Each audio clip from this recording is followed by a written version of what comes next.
that clear, defined goal. You'd be surprised how many people are pedaling, pedaling, pedaling, and they cannot give you a clear picture of what in the world they're shooting for. They're speakers, authors, and real-life rock stars, bringing you life-changing thoughts that rock, taking conversation all the way to 11. Most shows only go to 10. Well, it's one louder, isn't it? These go to 11. This is Thoughts That Rock. Now, here are your hosts, Jim Knight and Brant Menswar. What's up, peeps? It is your favorite podcast, Thoughts That Rock, where we take people who are maybe challenges or current struggles that they might be going through, and we find experts to give advice. Yeah. That's sort of what we do. You know what we call people who listen to the show? What do we call them? Thought rockers. Yeah, that sounds dirty. You hate that word. I like it. That Thought hybrid. rockers. Hey, thought rockers. Hey, Hey, thought what's up, rockers. rockers. That's a totally different podcast. We're going to rock your thoughts off. Now it sounds dirty. It didn't before to me, but thanks. We're so happy for this episode, which this is one of those opportunities where the person came first before the topic because of her new book.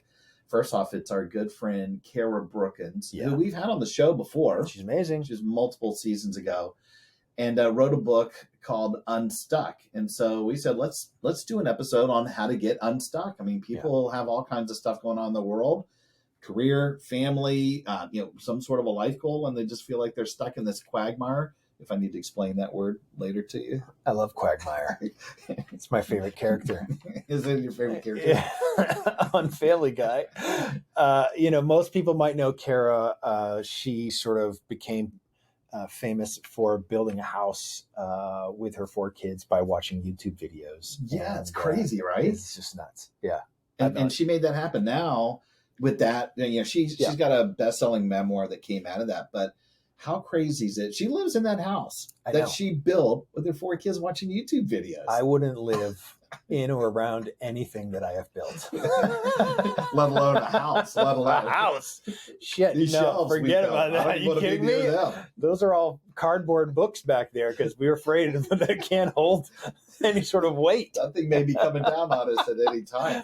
It's all virtual. She's now a keynote speaker. She's got tons of books out there. A lot of them are fiction. So she plays in both the nonfiction and fiction area. Her memoir Rise is what the name of the memoir is that people might have already read. Exactly. Yeah. And I guess people could still come back to the well with her and hire her to be a speaker because this new book is just fantastic. And we're just we're excited that she came on here, and we had some laughs, and you're going to find out. I think she gave us 4, maybe 5. I'm not exactly sure. I got lost in the count, but she gave us more than 3 thoughts. She gave us like the machine gun. Bam, bam, bam, bam. You like that thought? Here's another one. You like that? Like. Yes.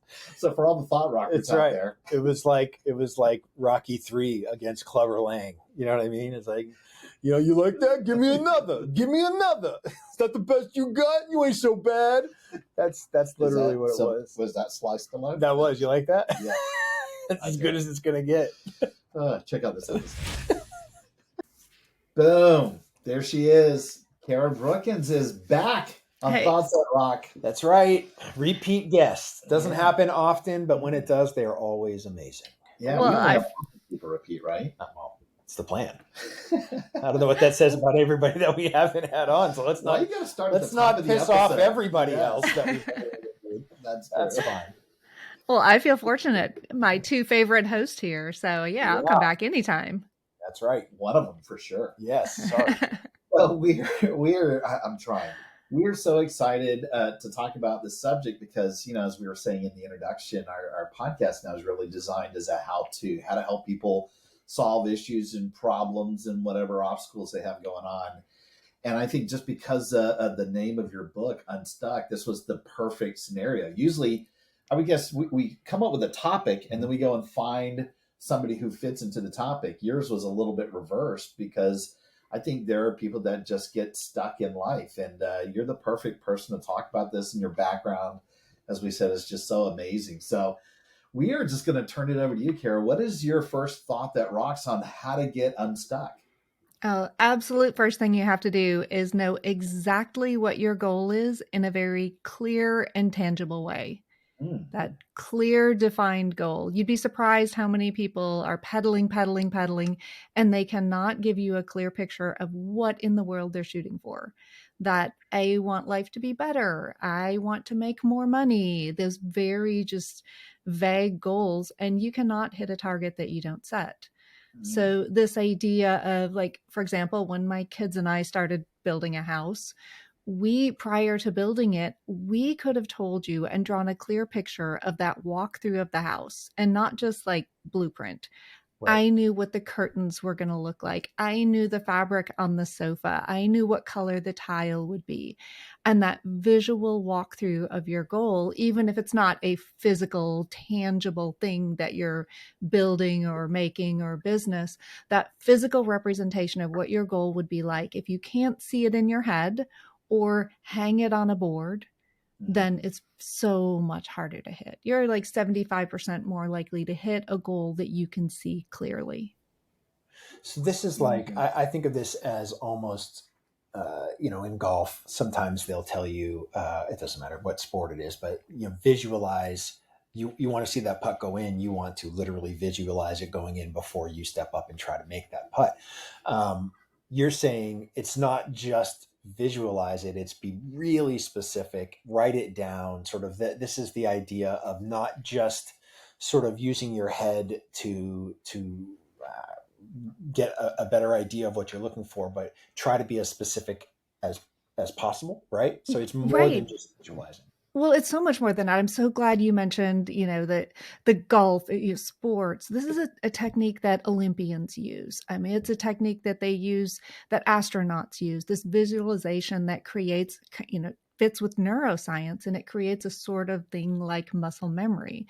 The way that we work neurologically is, once you visualize it, it kicks off this little thing in our brain called loss aversion. We own something once we can see it. Your brain doesn't care if you owned it virtually because you visualized it, or you tangibly owned that house. You own that and you don't want to lose it. So we will fight so much harder for something that we already own, even if we only own it visualized, than we would if we can't see it at all. So, it's a really simple thing for a tangible object, like I want to open a pizza restaurant. Right. People say stuff like that to me all the time. I'll get off a stage and I'm like, what's your goal? What's the big thing you're going to do? And it'll be, I want to open a restaurant. Okay, tell me about the location. What do the tablecloths feel like? What color are Mhm. they? What are your napkins like? What does the menu feel like? What kind of paper is it printed on? Those tangible things, hang those on the wall, get a cork board, have those things that you can flip through and feel, because then your brain owns them and fights to keep them. Mm. Do you think that this is why something like Pinterest has been so popular? Is that it's almost that manifestation of whatever that visualization you're trying to do? Mm. Yes and no. Pinterest, yes, it helps do that. But it also can become a form of procrastination, right? It can kind of become this over planning. I have the need or the desire to redo my kitchen. But instead of getting up and doing that, of taking the Yeah. first action, like pulling the cabinet doors off and let's get started, I'm going to pin 95 kitchens, and I'm going to spend the next year looking at paint chips. And, Yeah. so like we have to police ourselves a little bit, because we can Yes. definitely go overboard in any area. And our brain is always going to tend toward fast and easy gratification. And you can get, because of this ownership that our brain takes of these images, you can get almost the same level of gratification over pinning the perfect kitchen over 6 hours in an evening than you can getting up and doing the work. So there's a balance there. Yes, that's why Pinterest is popular. And yes, that is why Pinterest has kept us from doing more things than it has gotten us to do. But like you said, you didn't create it yourself. I mean, you could put it on your memory board, as something that you wish for. But this is why it probably resonates with people from an ownership standpoint when people are putting post-it notes on the fridge, or they're writing notes to themselves that they put on a mirror, or when I used to teach people on how to write a personal mission statement, if you have that in plain view every day, you're more likely to follow through. And I guess I love this idea too, because there are probably people right now that are stuck in whatever phase of life, or they're trying to get through something and just really haven't gotten anywhere. I guess the point that you're saying is not necessarily just have that visual, but would you recommend that people maybe have this goal broken down into different steps? Like for me to get past this moment that I've been working on, but I've written down, I can clearly see the goal. But what if there's a massive chasm between where I am and where that goal is actually going to be completed? What would you recommend to people that just feel that they're stuck in this quagmire right now? Well, first, I hope there's a massive chasm, because I hope that you've set a big enough goal that it is a huge leap to get from here to there.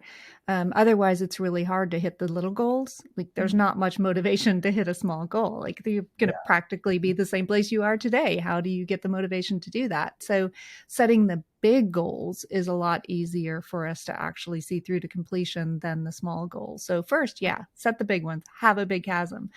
And then really that kind of leads into my second thought, I think, really naturally. So I'm just going to throw that out there is, yes, once you've set that goal, once you've made that physical representation in some way, whether it's writing it down or hanging stuff up on the board, then you don't want to spend so much time over planning and over creating these steps, because we have this natural surge of motivation, of energy that comes with a new idea. And that's created by a chemical loop in our brain that I have a new idea. Here's the energy to do it. Here's the dopamine. Here are the chemicals that we have that are released, that are the anticipation of reaching that goal. If we take all of that energy and we put it into Pinterest boards, or let me plan the first 27 steps so that I know before I even start, do I know for sure I can do step 27? No, go in, do one step, lock it in, commit to the goal. And that is my, I think, second big thought that rocks is move fast. Don't hesitate, don't procrastinate, set the goal, then move fast to take an action. No one will check you to say, before you do step 1, prove to me you can do step 27. Yeah. No one's going to ask you that. No one. Right. Like, you get to decide. Do the first step, then figure out the second, and eventually step 27. Okay, so I have a problem with this, but you first. I know you do. Everybody does. So let's say you go, let's use the redoing your kitchen example. And like, you're like, I'm redoing my kitchen. And so I would be like, yeah, I'm redoing my kitchen. And I just start taking cabinet doors off and it's going. And then a week later, I've got cabinet doors all over the place and I don't know what the hell is going on. And I have no idea what to do next. And then I become paralyzed because I started before I sort of knew what I was doing.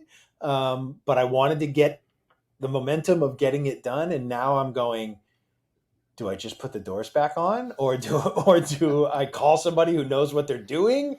Because now I'm stuck. I'm stuck in a place where I don't know what's next. I've bitten off maybe a little bit more than I could chew. And I don't really want to go backwards and just set everything back to how it was. So what do you do in that circumstance? Oh, that is the perfect scenario. You have set yourself up for success. If you get to that point, you've set yourself up for success. The only thing that would be better is if your in-laws are going to be there in 2 weeks. Now you have a deadline. You've committed to a project. Okay. Full commitment. You've already started. You know you're capable. You've proved I am capable of going into this kitchen and removing all my cabinet doors. I know how to work a power tool of some sort. I've created some sort of an organization system so I know where the doors go back. You know, I know where to put them. Now I only have to figure out one small step. And I know that still feels like a really, really big deal, but there are so many tricks that are built into the way that our brain functions that can get us to that next step. Now, here's one of them, one of my favorite ones. We can call this my third thought, even if we want, or I can throw another one out there too. She's doing 4. She's good at I might slip another one in there. I'll steal one from you. Okay, so here's one of them that I used with my kids all the time on the construction site. Exact kind of scenario. We knew how to do none of the projects out here. So every time we showed up, that's how we felt. We were that stuck. So one of the things I would ask them is, what if you were the last person on earth and you had to complete this task in order to survive? Could you figure it out? Could you figure out how to renovate that kitchen? You're the last person here. That's between you and survival. Absolutely, you would figure it out. You may have some unconventional ways that you go into it, but when it really hits the fan like that, you'd figure it out. And I would do that with my kids. It throws your brain into like a survival mode where you have a little bit of extra adrenaline, you have a little bit of extra energy, and you think out of the box. And it's funny, right? It's a little bit funny. So it throws us into this playful game that, okay, if I were the last person on earth, I would do something ridiculous. And I did that with my kids when they were little, and they were like, I cannot spread the peanut butter on the bread. Like, that's too hard. I keep poking holes through the bread. I can't make a sandwich. I can't do it. And I'd be like, no, last person on earth. You have to make a peanut butter sandwich in order to survive. It was ugly. It was messy, but they got it on there. They had fun doing it. They ate the sandwich. Yeah. So many things that we accomplished out here. That's how we did them. I'm using that line on some people that I have in mind. So here's another what if for you. What if you're the kind of person that goes, you're the last person on earth, you idiot. You're the last person on earth, you idiot. Why did you even start doing this in the first place?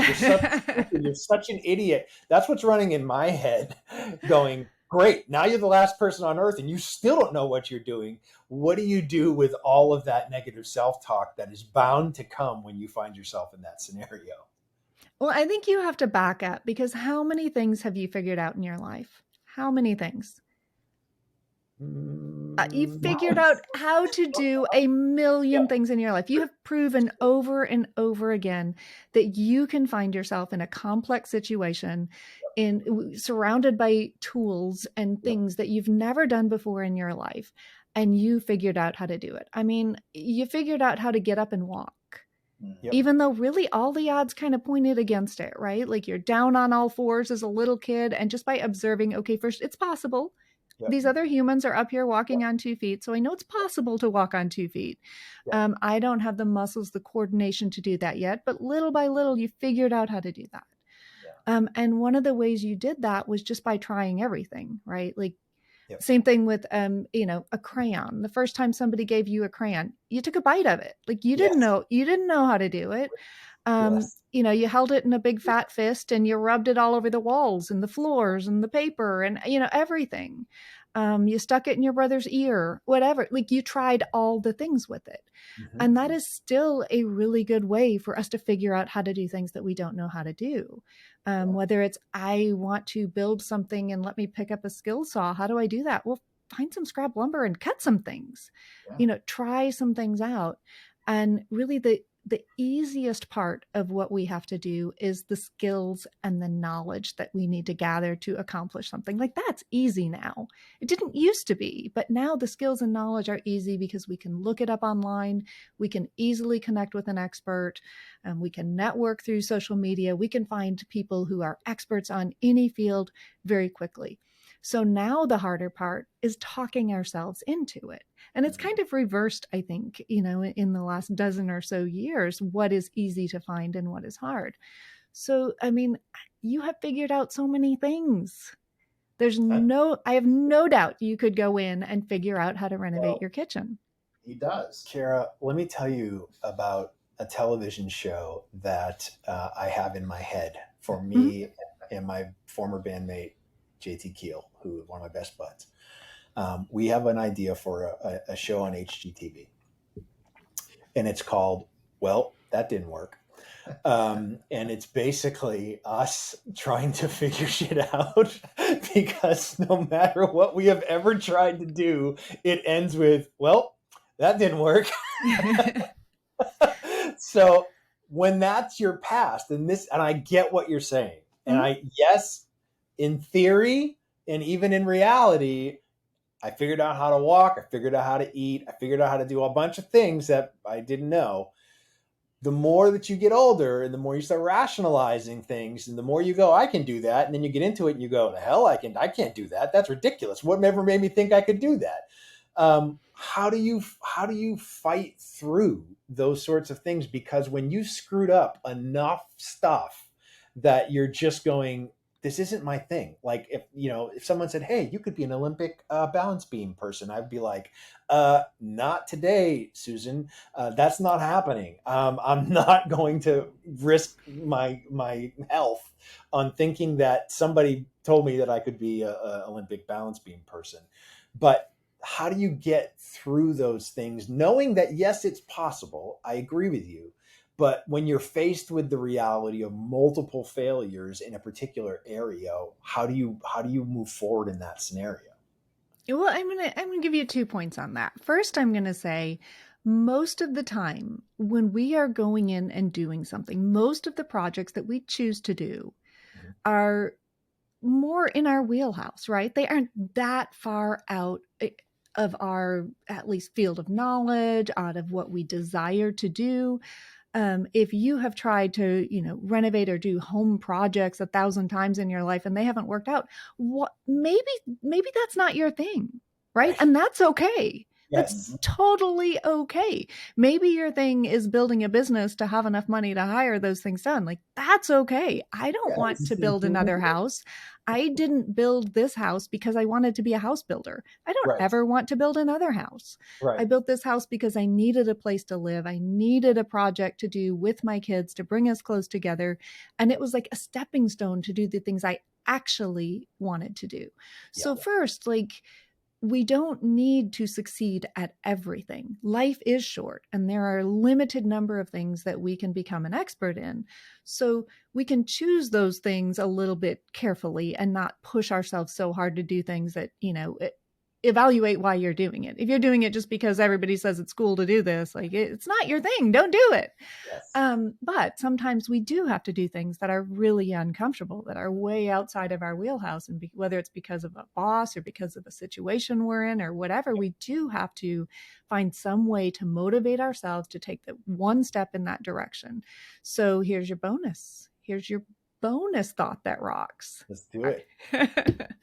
And this is another thing I did with my kids on the construction site. We're standing out here. We have to do some complex geometry to build a diagonal wall in an upstairs room and ceiling, and we don't know how to do it. No clue how to do it. Immediately, everybody starts like dragging their toe through the sawdust. I don't know how to start. Like, no one wants to make eye contact. What I started doing is I would say, what's the worst case scenario? Mm-hmm. We're all afraid to do this. What's our worst case scenario? Yeah. First couple of times I asked that, like, my son Drew, who was 15, would be like, an airplane engine is going to fall out of the sky and crush us, and Jada, the 11-year-old, would be like, you could cut off your left arm. That could happen. That could happen. And, they'd come up with these ridiculous, unlikely scenarios. So we would pare it down to what is the worst case scenario that's actually likely to happen. Yeah. If it is bodily harm or death, like, take the precautions to prevent that. Like, learn how to use the tool. Yeah. So we would do that. But 99.9% of the time, the worst thing that was going to happen is we were going to do it wrong, have to take it apart and do it over again. Yeah. And then I would say, can you live with that? Yeah. If you can live with your worst case scenario, the worst possible thing that is likely to happen, you can go forward and take that first step without fear. And I'd say, hand me the board. I'll make the first cut. I've got a reciprocating saw. If I need to cut the nails out of that and do it again. And we probably will, maybe 2 or 3 times. But what's your worst case scenario? And we take ourselves too seriously and we overinflate the perceived risk of what we're going into way more often than you would imagine. It's usually a pretty small risk. Yeah. Listen, we'll be right back after this message. So I do love this thought, and I love your extra thought as well. First off, I think you do a great job with this because I do think you jump in, and whether you're thinking in your head, what's the worst that can happen? You say reciprocating saw. I say, I don't even know what that is. I would definitely hire somebody to do it because I feel like I am definitely a planner. I love to have things mapped out before I jump in. I was probably always like that. I'm not necessarily constantly mapping out what the vacation will be and never take the vacation. I'm not that guy, but I do like stuff to be somewhat planned before I jump into it. And I remember reading one of my favorite books now called Execution from Larry Bossidy and Ram Shriram. It's one of my favorite books because they basically go, you just got to get past it, quit planning and jump right in, which is basically what you're saying. But Bran, I think on many occasions where I'm just rapping with you about stuff, saying I wouldn't even know where to start or how to do this. You jump online or you figured it out, and within 30 seconds, you have an answer. And I know that you do stuff around the house where if I have anything that goes wrong, I'm probably the exact opposite of Cara like this, in the sense that I would definitely go and hire somebody because I feel like I don't have those skills. But if you force me, if you put that language in my backyard and said, one, what's the worst thing that can happen? I'd hate to have to break something down and rebuild it again, but I would do it. And it certainly isn't going to be anything that has to deal with major life implications or, like you said, death or anything like that. So I think I could probably get to a point that I could say, I'm just going to jump right in. And if you told me I had to figure it out or I'm the last person on earth, I could stand to probably use that a little bit more in my life because I definitely don't do it. But don't you feel like you already are at that place where you jump right in and it's not a problem? Moving fast through something is not a problem for you. Well, yes and no. I think for me, I recently saw this on TikTok, Cara, as we were talking earlier. I saw this video clip of Jerry Seinfeld being interviewed on Howard Stern's show. Yeah. And what he was talking about was Howard was like, so wait a minute, you're constantly thinking of a bit, right? Yeah. Like everything is a joke. Everything is a bit. He's like, that's torture to me to think that you can't turn your brain off. Like you're always trying to find that next thing. You're analyzing every single thing that happens to you in your life through that lens.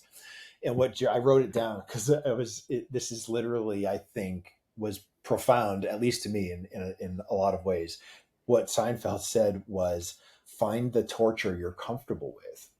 And when I heard that, it sort of, gave me the okay in my head to do the things that might seem like torture to other people. For me, right? It's not torture for me. I enjoy doing certain things like that, as long as, to your point, Cara, as long as it's in my wheelhouse, as long as it's something that I find joy in, or I'm really curious about, or I believe that I have a knack for in some way, shape, or form, I can endure the torture, knowing that whatever's going to end, be waiting for me at the end of that rainbow will be worth it. But if it's not something that I'm really interested in, there's a time limit, right? There's a when you bump up against, if you asked me to do something creative, I'm all in, because I love to use the creativity, right? You want me to paint you something, you want me to, whatever that looks like, even if I've never done it, you want me to make you a pottery bowl, I would do that, because to me, it's something that's creative and fun, and who knows what I'm going to end up with. If you said, can you make me a kitchen cabinet? I'd be like, I don't want, there's nothing. No, I don't want to do that. And you could say, well, you could be creative and use all kinds of things. And I'd be like, no, I'm not doing that. I don't want to do that. There's nothing that interests me about that. So that's a torture that I'm not willing to endure. But if I screwed up 20 bowls to get you one that was the one perfect Patrick Swayze ghost moment that we could have together, then yes, I would do it in a heartbeat, and I would endure all those things. But it's only because it's in an area of which I'm interested of some way. So what I love about what you're saying, and this is what, even if this is what you said, Cara, it's what I'm taking away from this, is try as much as you possibly can. Go ahead and start.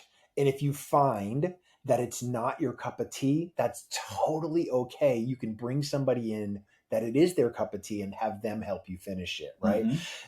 It's better to do that than to not try anything and never know what you actually are interested in or not, right? So at least get started. And if you can endure the torture, then you push through. But if you go, you know what, I'm not interested, then just cut ties and say, I'm bringing somebody in because this will stay like this for a year because I'm done touching it. Speaking to the person who didn't know and built an entire house. I know, but it wasn't. It's a torture you were willing to endure because the end of the rainbow was shelter for you and your kids. I mean, that's the reason that you were able to endure the torture.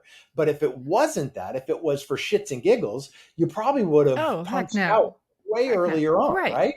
Without a doubt. And, I think that there's a quote out there, I'm trying to remember who said it, that, if the sailor could get off the ship in the middle of the storm, they would, right? Right. But they are fully committed to being on that ship. Their worst case scenario is pretty extreme. So I think that we have to look at so many different things here. First, there could be a fine line between torture and motivation. Like there could be a really fine line there, but we are not always in a position with the goals that we set or the tasks that we're trying to complete. We're not always in a position where it has to be that, right? Often the stakes are much lower. The goals are lower. What we do every day from day to day tends to be lower. So we have to find a few little tips and tricks that will get us through and get us to take the steps toward those things. And then occasionally, at periods throughout our life, we set those bigger goals and we have those bigger things that we have to hit, maybe by choice, maybe by circumstance, maybe, it wasn't our choice at all. But we find ourselves in a position where we have to get through something difficult. And then that line may be a lot closer with the torture motivation scale. And it's not so much what we're willing to take in the way of that kind of torture and motivation, but how badly do we want the outcome? Right. And often it is, I think the most torture that we're willing to take is when we are working really hard towards something we want really badly at the same time that we are trying very hard to get away from something that we don't want, a circumstance or situation that we don't want. So if you have those two sort of bookends of motivation, one pushing you and one pulling you, your tolerance and the level of torture you will take as motivation to push and pull you forward, your tolerance for that is almost immeasurable. What you will go through to get that thing and get away from that thing. So, we go through different parts and points in our life that, like, would you do all of this for a new kitchen? No, heck no. There's a lot that we would not go through for a new kitchen. But what about for a whole different life? What about for a whole different life circumstance, from income to career to how you spend your day-to-day time to what you can provide for your children? Now, what will you go through? It's not about the kitchen, just like my project was not about the house. Yes. It was about all the other things that my kids and I were gaining through that project, the ways that we were rebuilding our family, and about the opportunity that we were going to have moving forward from that point. So, we can go to extremes about the kitchen cabinets or some small projects, but really, like, that's not what we're talking about. We're talking about different scales in your life at different points and for different goals. And interestingly enough, because we have the same brain functions, we have the same chemical releases, we have the same loops that we go through in our brain, we're working with the same primitive things in our brain, whether we're going for the big goal or the small goal, the same little tricks can work. So this is not going to be profound at all, but while you were talking, just so you know, this is the 15-year-old voice and me. I'm thinking that we're moving to a new studio this week. And I remember when we had to put together these bookshelves and we went to IKEA and got it. And it was murderous for you that we had to read the instructions and hammer all this thing in. But then literally, and I don't know if you can tell, there's a seam in between the two right over there. And it just fit. We did everything in our power to use all of our weight to sandwich it up against the wall. That thing is not coming out. To think that we would have to break that down and rebuild that in a different studio, we're like, oh no. Yeah. The torture was too much for us. It's a gift. That thing is now staying where we are right now. Our landlord, I hope, is going to be happy with our gift. But we built you shelves. But I maybe before we do this final thought too, what do you think most people, the people that come to you that use you as a inspiration, what do you think they would say they're most stuck in life with? Like, do you find that there's a recurrence that this is where people feel like they're just stuck in life because of this thing? Is there a recurring sort of element? Yeah, I'm not sure exactly what part of life you mean there, but I think that most people that come to me feel stuck in their careers, in the trajectory of where they are going, and I As think that podcast co-hosts or no? it's It goes beyond podcasts. it goes beyond, it goes way beyond. I think that interestingly enough, it seems like COVID gave us more opportunity and kind of broke people out of that stuck position. And it from a logical perspective, it looks like that happened. Some people were able to try out working at home. People moved to different locations, but in an odd way, it reduced our tolerance for risk because we see that the worst can happen at any time from any job. Whether you think, gee, I kind of want to be a motivational speaker or whatever that thing is. Well, like, the bottom can be pulled out of that in a way that we never before imagined. So people's tolerance for risk actually really, really diminished, and they became a lot more likely to cling to the position they were in and not want to take a jump. So I have more and more people that come to me that are closing doors that shouldn't be closed, that are holding them, well, I can't do this because of this. And they have this whole narrative built out for all the reasons I can't make this step in this direction. And they get stuck in this loop because no matter which direction they turn, they end up right back where they are. So getting people to play through some of these scenarios and set up, okay. And I know I said move fast as though you have no plan at all. You have to have some plan. You have some perception of what you're doing, at least in some large chunks, step 1, step 2, step 3, and some safety nets. So if you do look at, exactly the clear defined goal, if you're thinking about that, if somebody said at some point they wanted to be self-employed or they want to be an entrepreneur, or at some point it was on their vision board, they want to have their own business. Yes, maybe they had that written down. Maybe they have a clear goal. But to the second point out of all the ones you're giving us would be, don't overplan it. Don't really think through it. You can move fast. Well, COVID, with your analogy here, really set the stage for them to go ahead and do that. So they were probably a lot quicker and able to move into it, where maybe they thought, I want to do this in 20, 30 years. In a lot of ways, some people it was self-imposed because they were either, they were, lost their job, or perhaps they were put on some sort of a hiatus, or some just said, this is the time I'm going to jump into the deep end. So to some degree, you're right. I think that risk level is probably a lot lower if we can find a positive with COVID. Agreed. And I think in the third thought of this is, don't spend a lot of time planning, but when you do move fast, right? It's almost the Mel Robbins, your 5-second rule. You got 5 seconds, and then you got to do something, right? This is not just procrastinate and plan. It's when you decide to move fast. Don't take a tiny little step and then wait for a week to do something else. Like, continue to move. I think these are incredible thoughts. We are so excited that not only that you came back to the torture chamber known as but we are so excited for your new book, just the success that we've watched over the last few years with you. It's one thing to watch people, I think, sort of reach a level of success, and you can appreciate what they do and Totally. And sort of the creativity they might have, but when they're a genuinely incredibly kind person, and you just are so excited that it happens to the good people every now and then, that they really are somebody that when you meet your heroes, sort of they stand up. Cara, that's what you are for us, and we are incredibly excited for what this next chapter looks like for you with the new book, and how you're helping so many people get unstuck in their lives. So thank you so much for spending some time with us again. Thank you both. And thanks for keeping it fun. We always have some fun, different thought processes that we go through. So I enjoy it. It's the only thing we can promise you, Cara. Believe me, we get as much fun out of it as well. If people want to get more information, obviously going and grabbing the book. The name of the book is Unstuck. Where can people find out more about you and your story? Again, we hopefully set it up a really good way in the introduction, but your story is amazing. I'm sure some people would like to think, what? Yeah, there are some things that you can overcome where would you like for us to send them? My website is the easiest place to go, and it's carabrookins.com.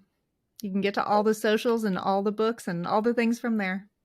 Yay. And we'll have obviously all of that in the show notes. Again, fantastic to see you. And we just keep an eye on your journey. We'll talk to you soon. Thanks, guys. Rock on.